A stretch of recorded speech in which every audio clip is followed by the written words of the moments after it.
Hey, welcome to a slightly different episode, and one I've been really wanting to do for, well, since I started YouTube earlier this year. And that was to actually present to the channel my R34 GT-R. That's kind of a project car that we are going to be bringing back on the road.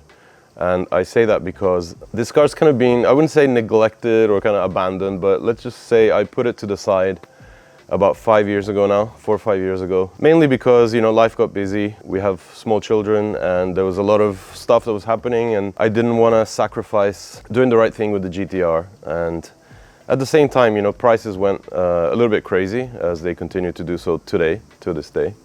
And I kind of halted what I was doing tuning-wise to the car. And I thought it would be a great kind of period of time to maybe, you know, think about what I was actually going to create with this car. My main thing with the R34 has always been, like if you followed my stories on Speed Hunters, Project GTR, which I've been documenting for, you know, a good decade now. My thing has always been to modernize the R34 and kind of just take the things that have aged and at least have progressed in modern cars and trying to inject a little bit of that into this car. But before we get into all that, I think I should probably go back right to the beginning of when I got this car.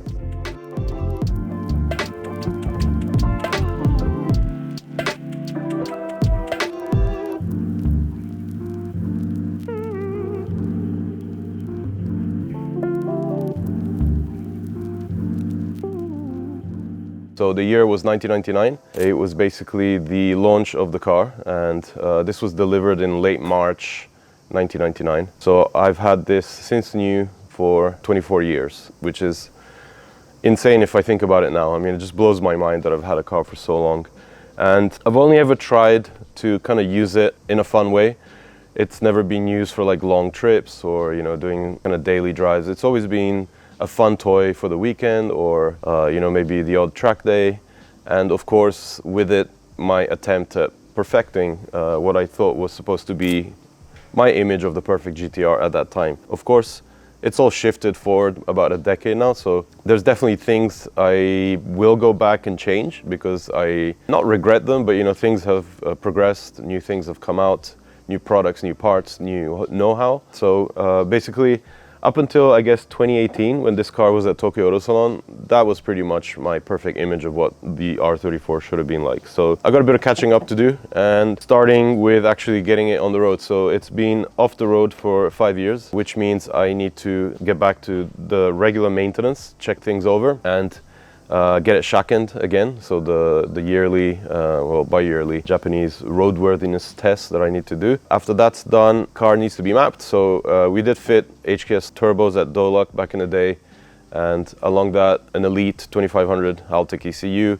which was kind of base mapped for me to just move the car around during the Tokyo Auto Salon time when I got it wrapped, and other parts like the brakes fitted. So there's a bunch of stuff that I need to do to get this car completely where I want it to be and kind of take advantage of the parts that have been fitted. And I think with that, I'm gonna pretty much create a whole new series on the channel where we'll be taking this car to various tuners that you guys will probably have known for many years, legendary shops, to kind of help me each step of the way and hopefully make it a fun voyage for you to follow.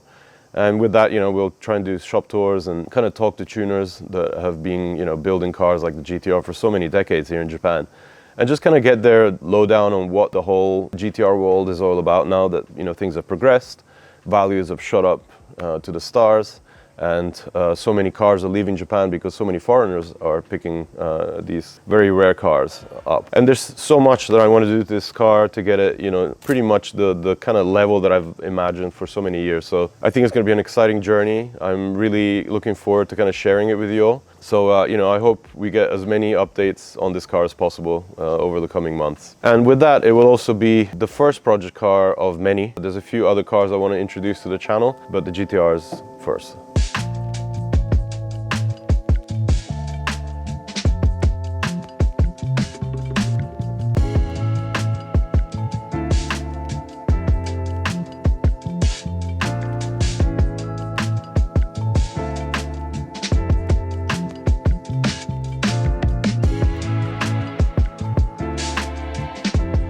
Okay, so like I was saying, this car was purchased back in 1999 when it first came out at the Nissan Red Stage dealership in Mito in Ibaraki, which is where me and my family were living back at that time. And the car kind of stayed stock for the first year or two because I was very much new to the whole GTR world, and I took a good couple of years to kind of read up on everything, go through all the GTR magazines, and just kind of understand, you know, what tuners were doing with them, you know, having had experience with the R32 and R33 a good decade before that. So one thing that I remember doing was hitting up my first event at Scuba, which was a top secret track day, and shooting it for fun. I wasn't working as a photographer or a journalist back then, but I remember having my parents' film camera and snapping away some shots of these crazy R34s that, you know, a year after the car was out, were already kind of heavily modified. I remember being blown away when Nagata-san brought his gold R34 demo car and it had a T78 fitted already. So it's been a wild journey, and it was through these kind of initial events that I hit up at Scuba that I came to not only, I guess, find out, but understand tuners like Minds.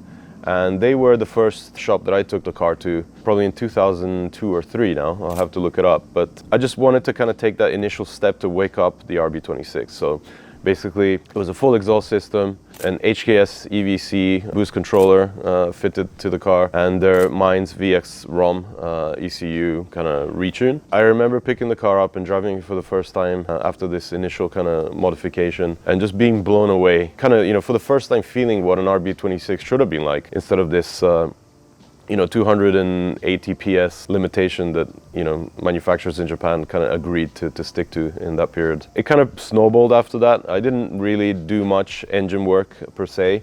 I concentrated more on suspension, taking it to Omori factory, back at the original Omori factory when it was still in Omori, just outside of Shinagawa, and fitting the S-Tune suspension.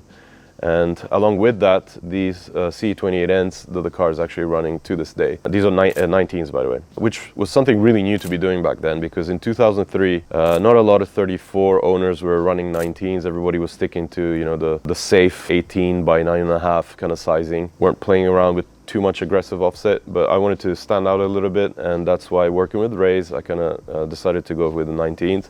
And it's been my, you know, street kind of wheel setup since then. I like the look of it. It balances out the wheel arch to kind of wheel ratio, and plus I'm a big fan of the C28Ns. So it was in 2003 that I finally managed to do the first aesthetic modification, which was this Z-Tune bumper. At that time, for work, I was beginning to kind of get going in magazine work. I followed a couple of builds of 2 Z-Tunes that Nismo was doing, and I fell in love with the design of this bumper, you know, having kind of followed the Z-Tune development. I think Nismo started in 2001, just kind of praying and hoping that we'd release it for, you know, normal people. And once they did, I was over the moon. I got it. Of course, it's the FRP version. The carbon wasn't available back then. And I just felt like it changed the whole look of the car. I always contemplated whether to go for the side skirts or the rear finishers that Nismo also did. I sort of liked them, I sort of didn't. I never really made a call on it, so the car kind of stayed like this. Kept it fairly simple, pretty much, when it comes to aesthetics. This is pretty much the only part I've changed. I'm on my 4th OEM diffuser. It tends to split at the seam, so kind of always wanted the Nismo one, but, you know, dry carbon, $5,000. But that said, 2003, I started taking the car more on like toge runs, going down to the turnpike, experimenting with different roads around the Fuji area, and hitting tracks like Motegi, Tsukuba, Fuji. Not really driving it too hard. I had a lot of love for the car. I didn't want to, you know, put it in a wall or anything. I think the hardest I ever drove the car was probably later on, when I did a story for Speed Hunters where, together with Dolak and Tarzan Yamada, we fitted the digital G meter that Tarzan and Dolak developed together to kind of sharpen up the way that the car responds sending drive to the front wheels. I remember that track day. It was so much fun, mainly because the car's character changed so much just from a G sensor. One cool thing I got up to with this car in 2008 was donating it for a good 6 months to 8 months to Tomei Power. So together with my friend Aki's R33, his 33 and my 34 were used to develop the Tomei titanium exhaust that is, you know, to this day on sale. So it was really cool to see my car used in, you know, all the advertising and the brochures, and, you know, having it professionally shot in the studio. So following that, the car kind of evolved into a more regular appearance on Speed Hunter. So I was always trying to figure out next steps to kind of perfect it, modernize it. One of the things that I did was change the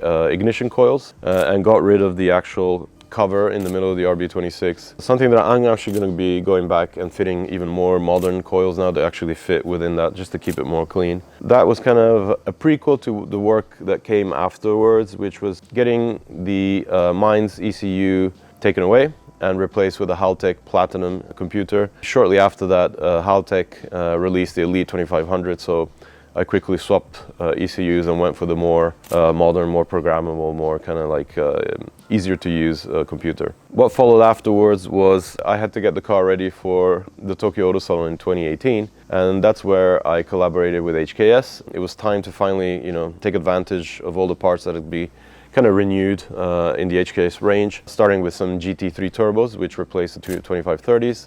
That's what this car is running right now, along with some Tomei Pong cams and some big 1050cc injectors. So it's pretty much all ready to go to get that kind of final map and get that 500 horsepower goal that I was always shooting for. Suspension wise, I originally got rid of the Nismo S-Tunes, which were amazing suspension. I still think they're probably the best choice to go for if you're just planning to drive the car on the road. But I ended up getting some custom-made Club Sport coilovers done by KW, and they're fitted at each corner with hydraulic lifters. So at a press of a button, the car rises 45 millimeters, which is handy because I run it way lower than I did with the S-Tunes. And you know, if there's some ramps that I need to get extra clearance, I just hit the button and the car goes up. Braking wise, I got rid of the stock braking setup and I replaced it with some Brembo 6-pots at the front with 380 millimeter two-piece rotors front, and 4-pots at the back with 355s. So it's pretty much, you know, the best setup for kind of road and track. I haven't really tested it out much because, you know, after fitting it for Tokyo Auto Salon, the car kind of sat, so I only got to really use it once. So I'm looking forward to kind of finalizing an actual brake pad choice as well. It's currently running the stock pads that came with the Brembo kit, so I'll probably up it up to some Project Muse or something like that. So there's a lot of stuff that needs to be done, and you know, we'll document every step of the way, including, you know, getting up to some proper driving and hopefully some nice trips as we get the car to some cool shops. So the first thing I need to do to get the car going is to get some slash plates on it so I can start moving it around. I have a set of Yokohama tires you've probably been seeing behind me since the beginning of the video. So these are the new Advan AD09 Niovas. Yokohama have sent me a set of 275 19s that will replace the Bridgestones I'm running now. So all the work will be done at Sunbeam here in Tokyo. And then I have a very important piece here. This is an anti-gravity battery and lithium-ion battery that the guys from Anti-Gravity sent me. This is key because the battery that's currently in the car now is completely dead.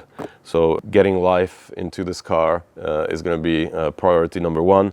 And what's cool about this one, aside from the fact that it weighs absolutely nothing, is that it comes with this jump start system built in. So basically as the voltage drops, it senses that and it cuts voltage and it keeps enough in there stored that you can jump the car countless times just so you can get going. So first few things, along with taking the wrap off, it's been on for 4 or 5 years now. It's time to return the car to its original Bayside blue color and start cleaning it up. We are going to be fitting the battery right now because I need to get this car started up and be able to move it as soon as possible. So I'm just going to pop the trunk, get rid of the battery that's currently in there, and slot this one in there now.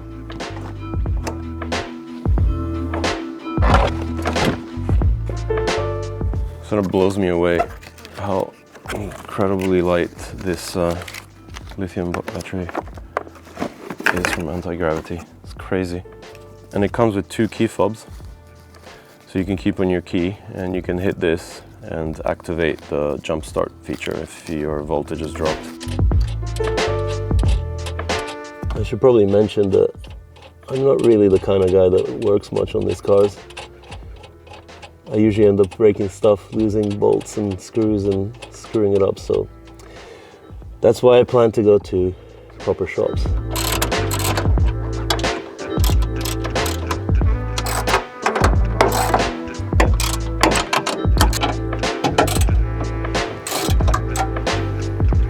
much strengthening.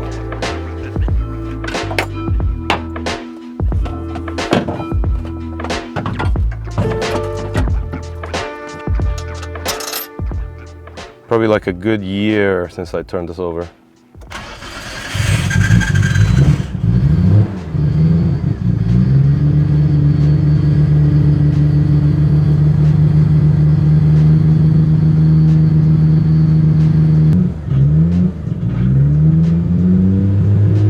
.34 degrees intake temperature. Outside 32. It's a hot night.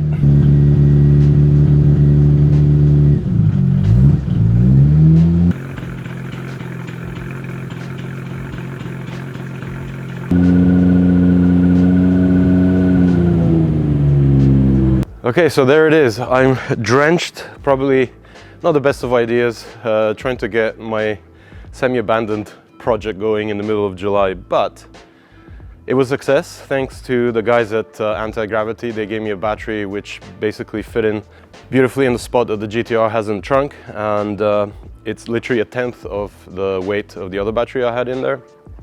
Cranked on straight away. And now we're mobile. We can get this car to shops, we can get it to Sunbeam to change the tires, get the Yokohama tires fitted, and progress throughout the year, and hopefully get this car to a good position that, you know, I'll be comfortable to take it to Daikoku and do some proper drives with it. So I hope you enjoyed this new series. Make sure you check back for more. I try to update as much as I can from now on with the GTR. So thanks for checking in.